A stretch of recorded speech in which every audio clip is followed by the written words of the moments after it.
Саламатсыздар ма балалар? Отырамын. Бүгін әдебиетке біз қандай тапсырма өтті? Жусан иісі. Енді Жусан иісі шығармасында біз бірнеше тақырыптарды өттік. Енді біз бүгін өтетініміз Сайын Мұратбековтің Жусан иісі повесі рухани қазына деп аталатын тақырып бүгінгі. Енді сендерді мен 4 топқа бөлдім. Бірінші топ Жусан тобы, екінші топ Аян тобы, үшінші топ Қилы заман, төртінші топ Үміт тобы. Енді қараңдар, осы бүгінгі топқа байланысты, тақырыпқа байланысты бірінші тапсырманы берейік. Сурет сөйлейді деп тақырып аталады. Сурет сөйлейді. Енді қараңдар, бүгінгі тақырыпта мына жерде мен сендерге 4 осы шығармадан үзінді суреттер беремін. Осы үзінді суреттерден өздерінің шығарманың қай жерінен алынған екен әңгімелеп бересіңдер. Яғни бұл топтық жұмыс деп аталады. Түсінікті ғой, иә? Ал бастайық.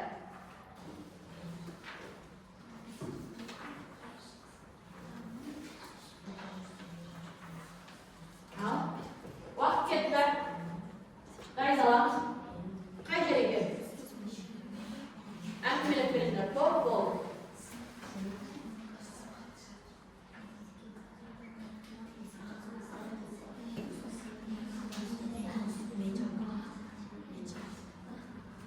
Дайындаламыз.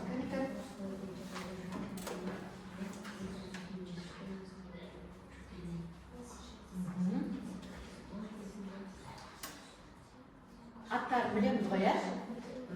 Жауап беріңіз. Әйеліңіздің мекенін білеміз ғой? Әңгімелесуін бәрін толық айтамыз. Кезектесіп айтсақ та болады, бір адам емес, кезектесіп айтсақ болады. Кәне? Қай топтайын?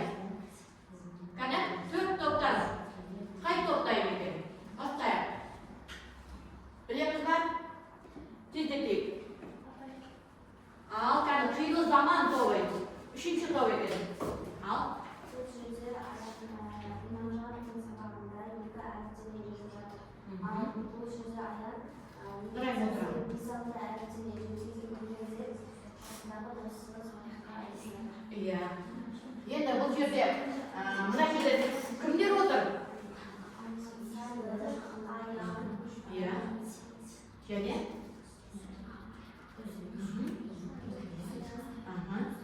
Қарай, жалғасы бар. Балдар, жай. Даусын қаттырып шығар. Сады. Енді бұл жерде қасында, Аянның қасында кім бар екен? Бұл жерде сонда сабақта отыр, е? Мына кісі кім? Иманжан. Күнде неше әріптен үйретеді екен? 2 әріптен үйретеді екен. Сонда мына Аян қасында Садыққа не айтты?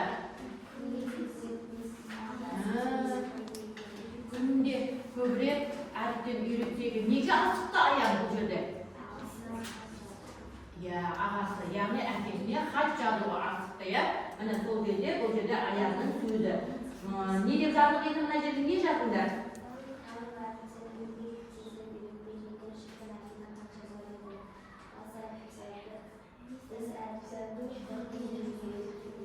Жарайсың ба? Жақсы. Ары қарай. Келесі. Ал кәні. Айқыздар. Бұл жерде Аянның ағасына хат жазып, соны хатын балаларға беріп жатқан кезі. Иә, дұрыс айтасың. Бұл жерде Аян ең алғаш хат жазды. Сол алғаш Аян хат жазған кезде Аянның қуанышы қандай еді? Өте көңіл көтеріңкі еді. Сосын күшті болды. Иә. Енді бұл жерде мақтанышпен айтып тұрған жоқ па, иә? Аянның бірінші хат жазу. Кімге хат жазып еді? Ағасы, яғни ағам деп әкесін айтатын еді. Ал енді сол қуанышын кіммен бөлісіп жатыр? Есікбаймен, Садық, иә. Енді бұл жерде қуанышпен айтып жатыр. Қасында балалар оның қызыға не деді сол кезде? Қызығып қасында. Иә. Себебі арай күн жалғастырады. Бұл жерде Аян хат жазып жатыр. Хатын кімге бөлісті? Кімдерге берді?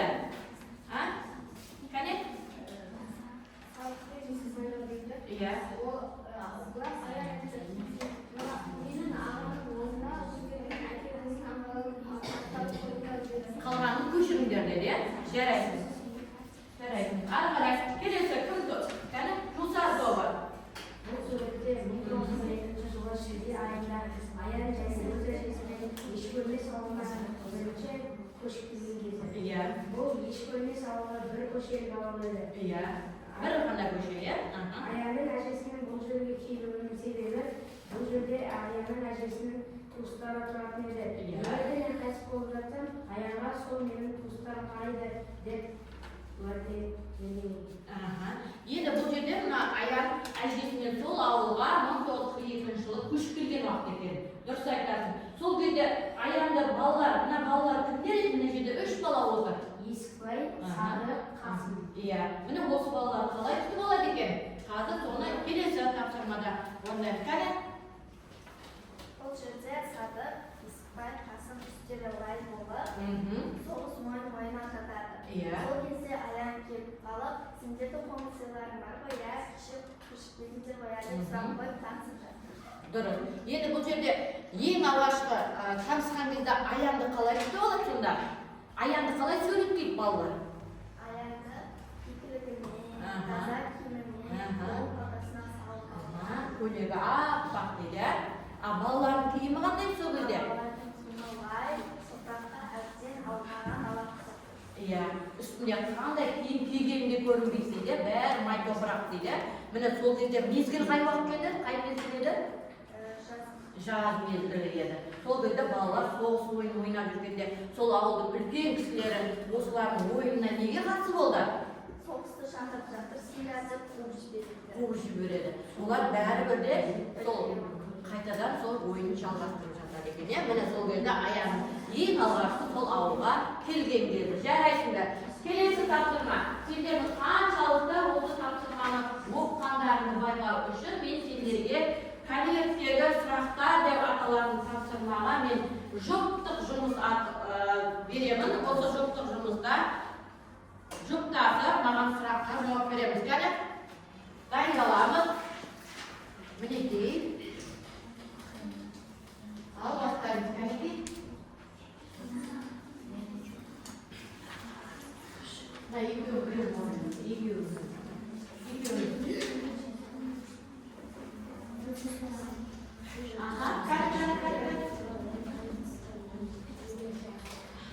Тездетейік. Уақыт кетіп жатыр, тездетейік.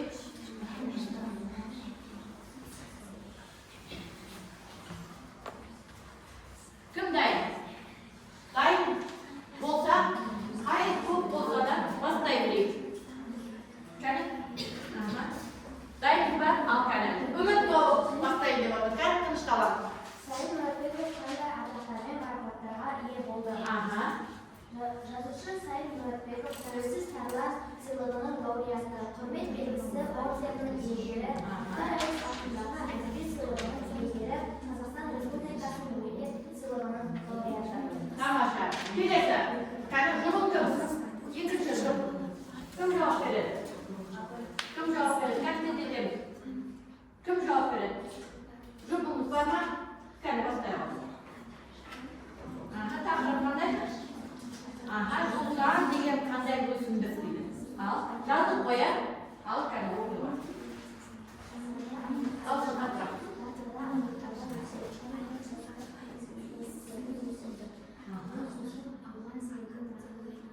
Қаттырақ.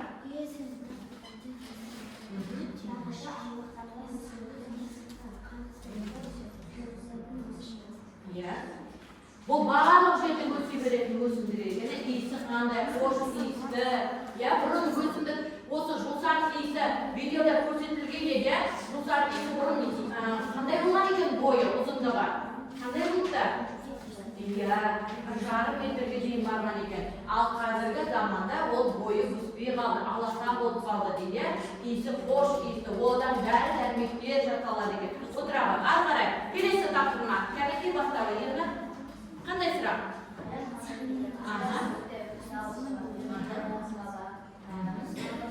Иә, тыңдаймыз бала. Аян бір зат жасалған соң шығады мені ол өте ақылды бала. Жарайсың. Келесі. Қазір жұбың қайсысы? Аха, не болады? Аха. Кімдер еді кейіпкерлер?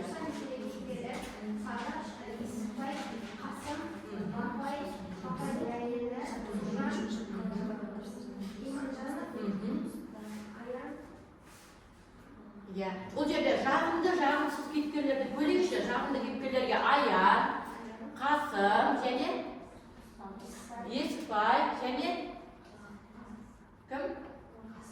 Иә, міне осылар. Ал енді Асылбек деген бар еді, жағымды кейіпкерлерге. Жағымсыз кейіпкерлерді кімдер атамыз? Бабай, оның кемпірі, дұрыс айтасың, ары қарай. Және отырамын. Келесі. Сендерде дайынсыз бар, Аян тобы. Кәнекей, Алла. Жусан десе Аянның қандай сезім оятады? Менің ойымша Жусан десе Аянның ішкі өлмес деген өзінің ауылын есіне салады деп ойлаймын. Иә, дұрыс. Енді бұл жерде ешкі өлмес деген ауылға көшіп келген кезде бұл Жусан төбе бар еді. Сол Жусан төбеде бұл көптеген қызықты да қиын өмірлер өткен еді. Олай емес пе? Осылай еске алады. Жарайсың. Ары қарай, жұбың.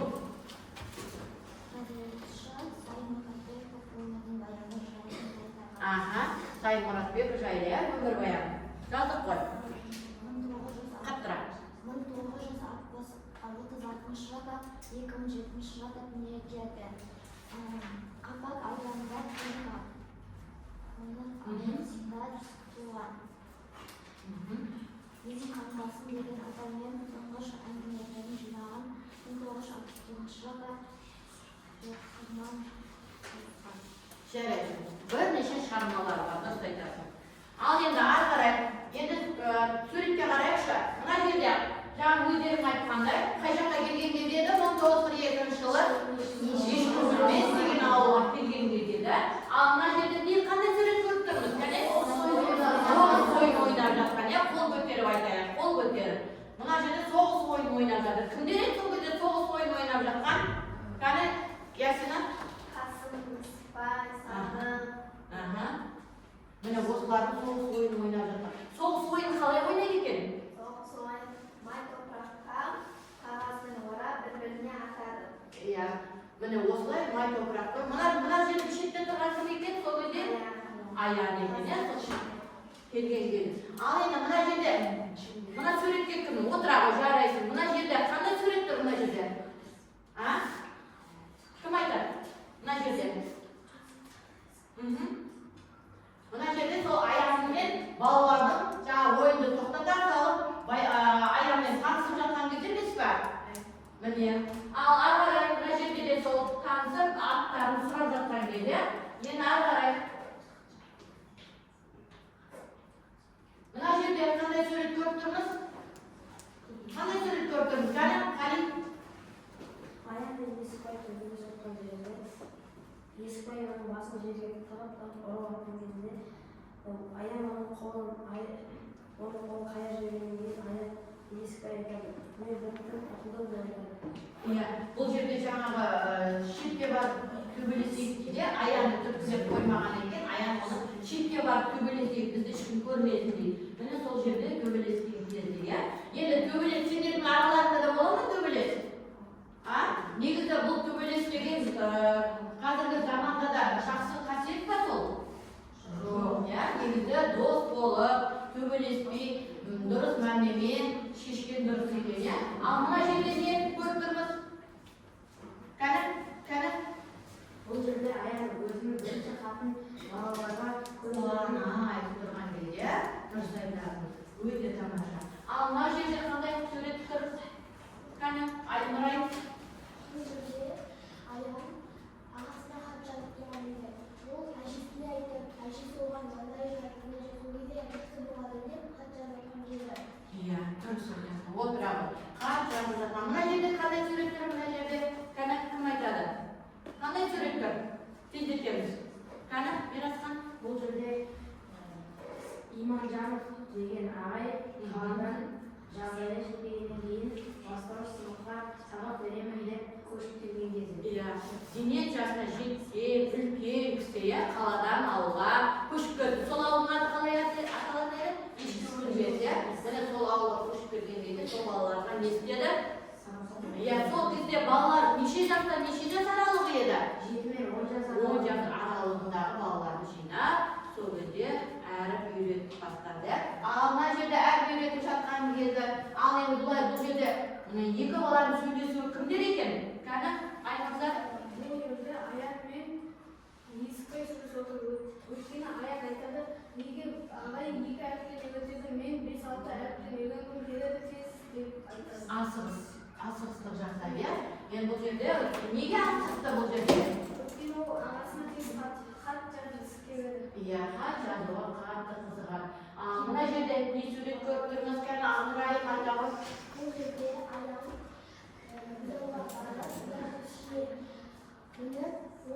жастықтан беріп, үстіне тобыл шығарған келеді. Ең алғаш тобыл шығарған кезде өзінің жаңағы қоңыр сиыры бар еді ғой, сол мынау бұзауына мініп, сол ең алғаш шығарып алған кезде.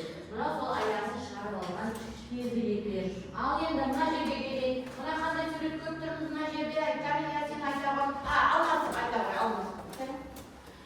Аян өзінің достарын жинап алып, бапайдың үйінің алдында ең ертегі айтып отырған кезде бапайдың әйелі шығып, ол балдарға ұрсып, күбірлеген сендер кім екен десем сендер екен ғой деп, есіктің алдынан қуып жібереді. Иә, мына бапайдың есігіне алып екен, балалар сол кезде қуып жібереді. Ең алғаш айтқан ертегі екен, иә, сол кезде ең алғаш. Ал мына жерде не көрдік? Мына жерде кәні ернар айта ғой. Бапайдың үйіне барғанда Иә, көшіп бара жатқан кезде. қорадан сиырын алып кетпеді. Сол кезде сиыры тоқтап дұрыс жарады. Ол неге бармайды ішіне салып қойғанда, бұл бапайдың қандай екенін сиырлар біліп тұр ғой. Ол да адамзаттың есіне келді ғой деп біледі. Жарайсың. Иә, осы жерде аяқ өзінің қоңыр сиырын бапайдың үйіне ертіп бара жатқан кезде жануар бәрін біледі деп осы жерде аяқтың сөзі бар екен. Жарайсың Ернар. Мына жерде қандай сурет көріп тұрмыз кәне? Диана айта ғой кәне Диана. бұл жерде аяғының әжесінің үйінен жоқтау шығып жатқанда, балалар жаңа теуіп жүрген кезінде, соның жоқтау шығып жатқанын естіп, аяның хал жағдайын сұрауға барған кезінде, аян оларға жүріңдер мен сендерге ертегі айтамын деген кезде, балалар иә жоқ демесен, оларға отырып ертегі айтып беріп жатыр. Дұрыс, мынау сол аяның қай мезгілде суретке тұр екен? Қараңдаршы суретке. Қыс мезгілінде аяның әжесі қайтыс болған кезде екен. Ал мынау сол аяның қайтыс болған кезде аяның үйіне балалар жүгіріп келіп, қал жағдайын сұрауға келіп тұрған сурет екен. Мынау әжесінің үйі. Қараңдаршы, не айтып жатыр? Өздерің айтқандай, ең алғаш ертегісін айтып жатыр, иә?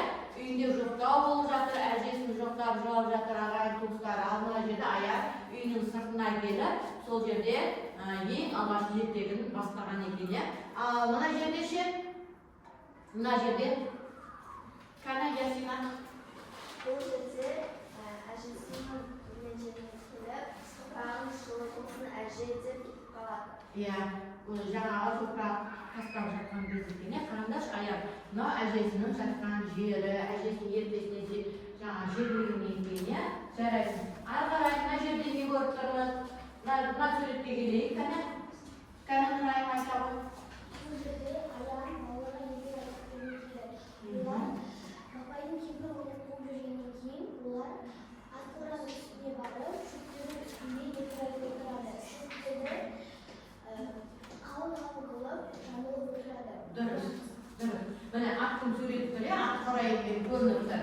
Енді осы жерде ат қора басқа баратын жері жоқ. Бапайдың кемпірі есігінің алдына барып қуып жіберді. Мына жерде жаңағы ертегіні айтып жатқан кезде. Ары қарай мына жерде не көрдік? Кәне кім айтады? Мына жерде кәне? Мирасхан. бұл жерде аян бапайдың үйіне көшіп келген кезінде, аянның ұйықтап жатқан жеріне бір уыс бидайды, жартылай қуырылған бидайды берген кезде. Дұрыс. Міне мынау бапай, кемпір екеуінің тамақтанып отырған кезде мына жерде аян не істеп отыр? Ошақтың қасында бір уыс бидайды жеп отырған кезде. Міне мынау қолында не тұр мына жерде? Жусан тұр, иә? Дұрыс айтасың. жусанды, мына жусанды иіскеп, сол кезде аян нені аңсайды бұл жерде? Ағасының палтоның иіскейді, иә, осы жерде. Міне, ары қарай, мына жерде суретті қарай. Соғыста аянның ағасы қайтыс болған кезінде, яғни Қарахат деген бар еді. Қарахат дегеніміз не өзі? Кім айтады? Кәні мерасынан? Қарахат дегеніміз ол майданда қайтыс болған адамдарды Ескерту. ішіне жазып жіберу. Дұрыс, ескерту келеді, дұрыс. Енді осы жерде Қарахат барлық үйлерге келгенде, барлық үйден жоқтау естіліп жататын еді. Ал аянға келген уақытта жоқтау естілмейді. Сонда аян қалай? Қарахатты алып не істейді? Кәні айтыңыздар? Аян Қарахатты алып, өзі барып, бір ат қойған ішіне кіріп, тыныш қалған жерде отырып оқиды, сол жерде өзі жылап алады. Иә, қай жерде отырып жылап алады? Ат қораның ішінде отырып жылап алады екен, иә? Енді мына жерде осы жылап отырған кезде мынау да сол ат қораның ішінен шығып келе жатқан кезде, сол кезде кім күтіп алады оны? Сол артынан жылап отырған кезде кім барады еді? Кәні күтіп болады? Аянның артынан жылап отырған жерде артынан садық барады. Иә, ол досы іздеп барады. Жарайтындар, отыра ғой. Ары қарай мына жерде не сурет? Кәні, Диана? Бұл кезде аянның балалар үйіне кетіп бара жатқан кезде. Дұрыс айтасың. Аян өзінің бас киімін алып балалармен қоштасып жатыр.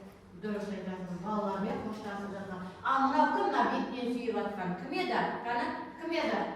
Кім Алмас? Бапайдың айы.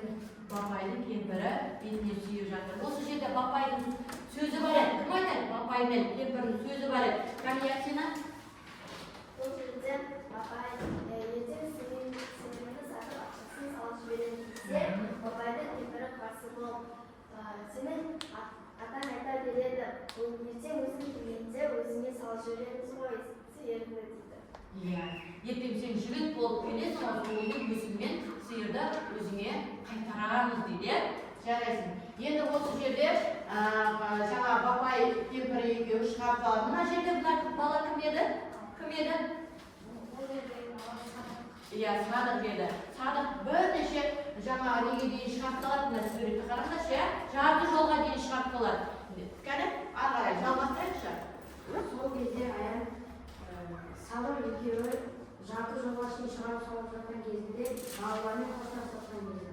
Балалармен қоштасып жатқан. Мына қол бұлғап отырған кім екен мына жерде? Иә, немен кетіп бара жатыр? Ат арбамен кетіп бара жатыр екен. Қайда бара жатыр? Балалар үйіне бара жатыр, дұрыс айтасың. Яғни балалар үйіне бара жатыр. Бұл басынан өткен қаншама қиындықтар көрді, өгізбен жер жыртты, иә, жаңағы үстіне мініп алып. Оны қаншама қиындыққа ұшыратқан, оны оятқан кім еді мына жерде суретте? Кімдер еді? Міне, жер жыртып жатқан кезде, міне, мына жерде. Қараңдаршы мына жерде. Аяғынан суретте кім мынау? Аян еді. Яғни ол жер жыртып жатқан кезде, мына жерде мына балаларды қараңдар, өгіздің үстіне мініп алып, жер жыртып өгіздің үстіне құлап түскен аян не істеп жатыр мына жерде? Осы жерде аянның бір арманы бар еді. Қандай арманы бар еді? Кім айтады? Кәмеге сенің қандай арманы бар еді? Ертең ағам майданнан келсе, шықпастай етіп салдыртамын дейді. Иә, көрдіңдер ме? Аяғымды шықпастай етіп салдыртамын. Ертең ағам аман есен, ағам деп кімді айтатын еді? Әкесін айтады. Оралып неден соғыстан аман есен оралсыншы, мен аяғымды шықпастай етіп салдыртамын дейді. Ол ағасының келмейтініне көзі жеткеннен кейін аяғын қалай салдыртты? Кімге салдыртып еді? Кімге салдыртты? Сол ауылда кімге салдыртып еді? Ауылдағы сынықшы Асылбекке. Сынықшы Асылбекке салдыртты. Оны салдыртпай ағасын көпке дейін күтіп жүрді. Аяғын сүйретіп жүріп. Оған Асылбекке баруға не түрткі болды? Сол кезде не болып еді? Кәні кім айтады?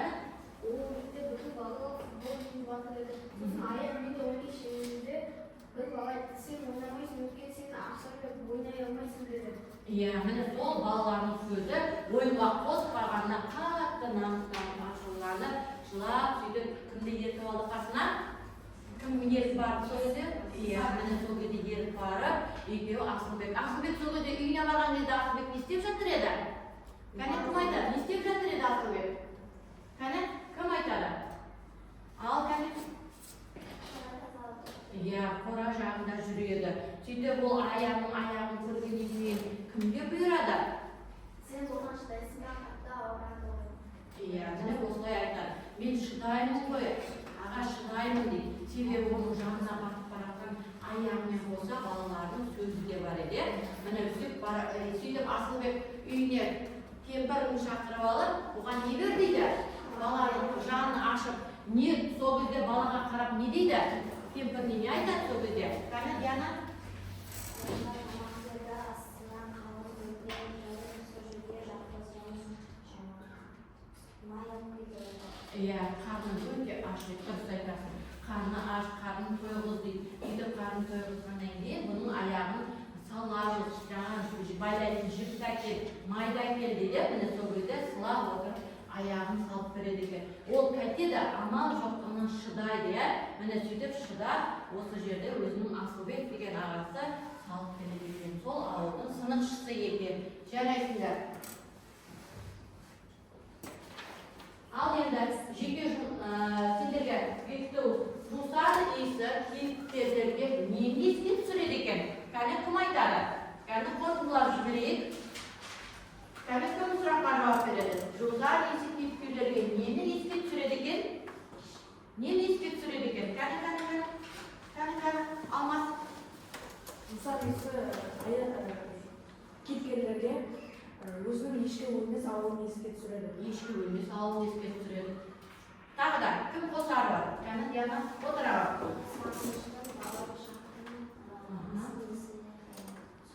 Есіне түсіреді. Жарайсың. Келесі сұрақ. Аяғының тағдыры арқылы ақыр қандай ой айтқысы келді? Кәне, келесі сұраққа. Кім жауап береді? Кәне, болың. Кім жауап береді? Ақыр қандай ой айтқысы келді аяғының тағдыры туралы? Кәне, кім айтады? Кәне, Нұрай. Аяғының тағдыры туралы, оның тағдыры жаман болды, әке-шешесі болмады ғой. Және де ол әке-шешесі болмаса да, ол пиалшыл, аңғыршыл, намысшыл бала болған. Иә. Дұрыс. Енді сендерге тапсырма аяғының болашағы туралы эссе жазамыз. Кәне. Аяғының болашағы туралы эссе жазамыз. Тездетеміз. Тапсырма. Тездетеміз.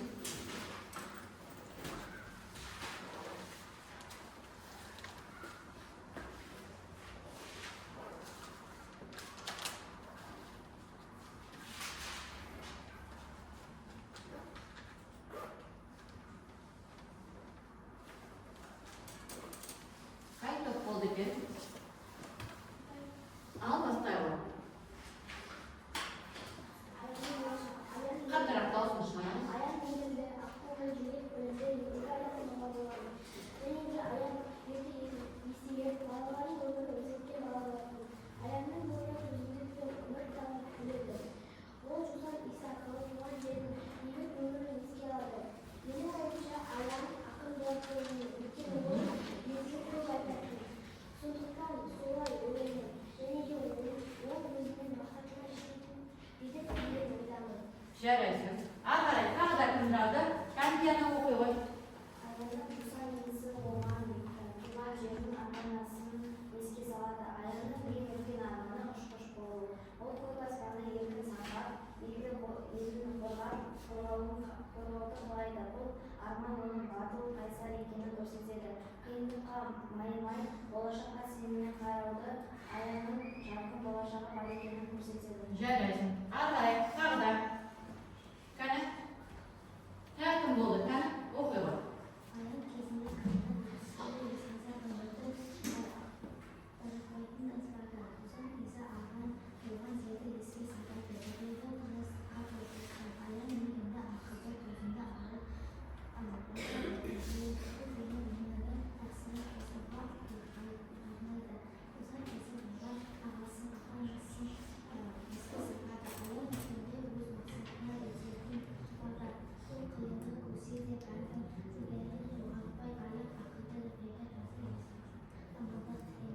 Жарайды. Дауысты қаттырақ шығарады бірақ, иә? Ары қарай тағы да кім? Қане Ясина оқи ғой. Аянның болашағы. Аян кезінде ұшқыш болуды армандаған еді. Сондықтан қазір мен ол өзінің арманына жете алды деген ойдамын. Өйткені ол өзінің достарына мен жарасқанды көріп ұшқыш болғым келеді деген. Жарайды. Тағы да мына топтан бар ма? Қане оқи ғой. Аянның болашағы.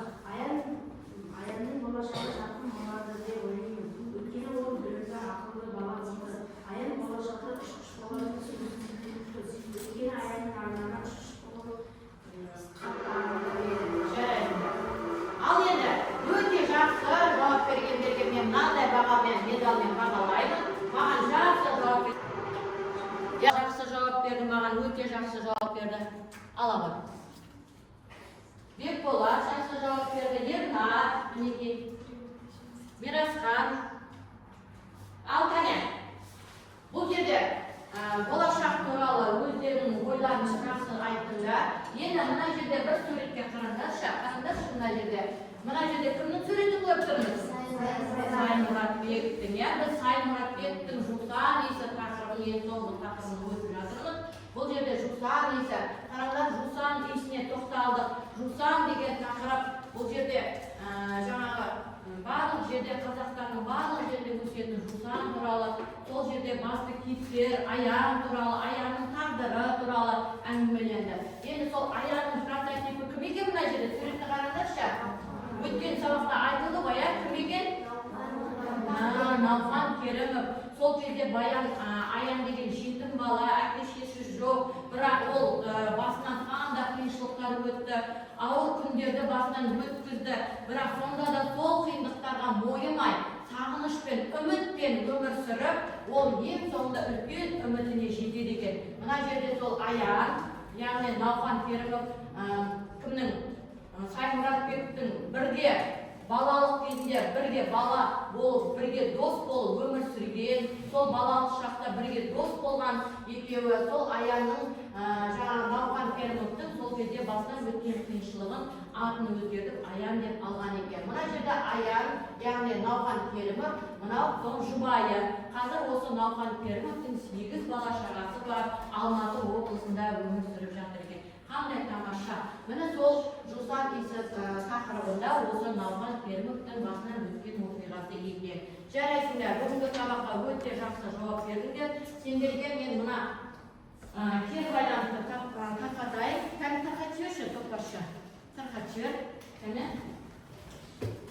Тарқатып жібер. Тоқтаршыларымызбен тарқатыңшы. Кәне, тарқатып жіберейік. Кері байланысты жіберейік, кәне.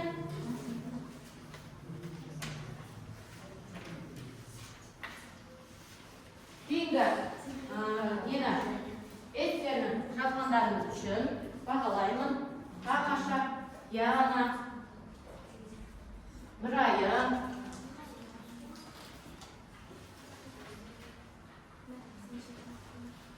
Мирасхан, жарайды.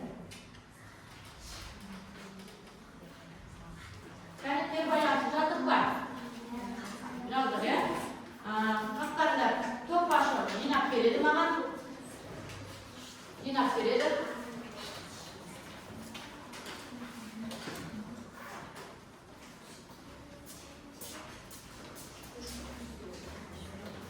Жарайды. Сонымен бүгінгі жаңа сабағымыз Жусан иісі тақырыбы Сайнұратбектің шығармасынан соңғы тақырыбымызды өттік. Жақсы жауап бергендерің үшін рахмет. Менде 5-те өте үздікке жауап берген.